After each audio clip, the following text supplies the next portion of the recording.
Близо 10 000 души се събраха на 7-я общоукраински български събор край град Белгород-Днестровск, източна Украйна. На събитието в Одеска област пристигна българска делегация заедно с известни български изпълнители, водени от министъра на културата Вежди Рашидов. Кадрите са предоставени от Одеската дирекция на Националната телевизия на Украйна. По стара традиция българите в Украйна се събраха, за да почетат и да се преклонят пред духа и културните ценности на прадедите си.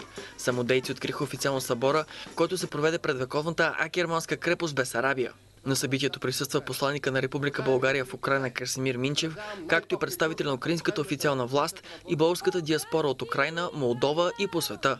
Душите на събора го определиха като празник на българското национално самочувствие и на песеното и танцово изкуство на българския народ. Ние се стараем да бъде как наши предки правили, ние ищем да го възродим и го правим тук, да бъде хубаво на сетя. Сетя да приемат участие в наши празници. В концертната програма взеха участие изпълнителите Катя Божинская, Веселин Маринов, Илия Луков, както и народни състави от Украйна, Молдова и България.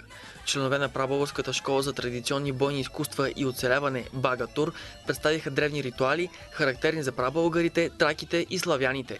По традиция се изви най-дългото българско хоро. На него се хванаха стотици души. Провеждането на събора започва още през 1998 година под патронажа на Асоциацията на българите в Украйна. Тя има за цел да консолидира българската диаспора и да приобщи младото поколение към културните и исторически ценности на българския народ.